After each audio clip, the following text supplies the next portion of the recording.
महाराष्ट्र में लोकसभा सीटों को लेकर शिवसेना और भारतीय जनता पार्टी में तकरार के आसार नजर आ रहे हैं। बताया जा रहा है कि मुख्यमंत्री एकनाथ शिंदे की अगुवाई वाली पार्टी के कई सांसद खुलकर अपनी उम्मीदवारी का ऐलान करने लगे हैं। खास बात यह है कि अब तक भारतीय जनता पार्टी, शिवसेना, राष्ट्रवादी कांग्रेस पार्टी ने मिलकर सीट शेयरिंग का ऐलान नहीं किया है। खबर है कि शिवसेना राज्य की कम से कम 18 सीटों पर चुनाव लड़ना चाहती है। इधर कई बड़ी सीटों पर पार्टी के नेता दावा पेश कर रहे हैं।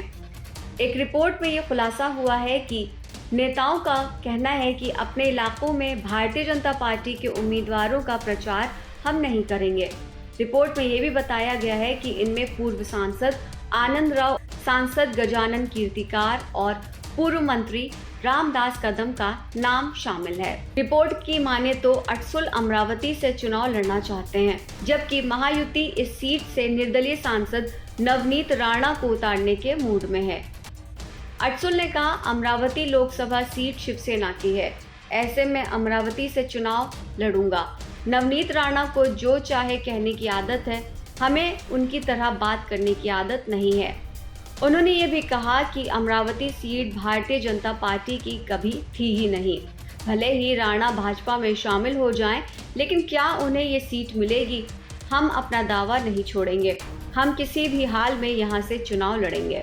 रिपोर्ट में ये भी कहा गया है कि रत्नागिरी को लेकर कदम का कहना है, चाहे जो भी हो जाए, हम इस इलाके को नहीं छोड़ने वाले हैं।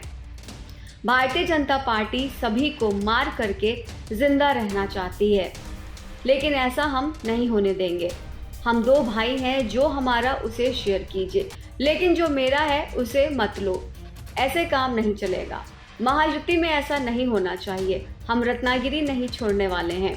इस जगह हमारा हक है, हमारा उम्मीदवार यहीं से चुना गया है। वही कीर्तिकार भी इस बात को साफ कर चुके हैं और उन्होंने बातों बातों में इशारा भी दे दिया है कि शिवसेना के लिए 12 सीटों का प्रस्ताव स्वीकार्य नहीं है। भारतीय जनता पार्टी ने शनिवार को 195 सीटों पर उम्मीदवार घोषित कर दिए हैं। वहीं आम आदमी पार्टी और भाजपा की ओर से लोकसभा चुनाव 2024 के लिए अपने उम्मीदवारों के नाम की घोषणा के साथ ही कांग्रेस पर भी अपने प्रत्याशी घोषित करने का दबाव बढ़ गया है। माना जा रहा है कि इसी हफ्ते कांग्रेस भी उम्मीदवारों के नाम घोषित करेगी। राजधानी दिल्ली की राजनीति में एक दूसरे की धुर विरोधी रही आप और कांग्रेस पार्टी इस बार साथ मिलकर लोकसभा चुनाव लड़ रही है। आप अपने उम्मीदवारों की घोषणा कर चुकी है, जबकि भाजपा ने भी 5 सीटों पर अपने उम्मीदवार घोषित कर दिए हैं। बाकी 2 सीटों पर भी 2-3 दिन के अंदर उम्मीदवार के नाम घोषित होने की उम्मीद जताई जा रही है।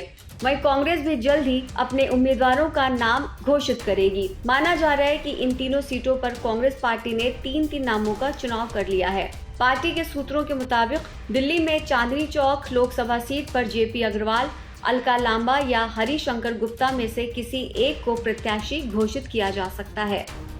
उत्तर पूर्वी दिल्ली सीट से दिल्ली कांग्रेस अध्यक्ष अरविंदर सिंह लवली को उतारा जा सकता है। उनके अलावा इस सीट से संदीप दीक्षित और मतीन अहमद को भी दावेदार माना जा रहा है, जबकि उत्तर पश्चिमी दिल्ली सीट से उदित राज को टिकट मिलने की उम्मीद है। हालांकि इस सीट से कृष्णा तीरथ और राजकुमार चौहान को भी लोकसभा टिकट का उम्मीदवार माना जा रहा है।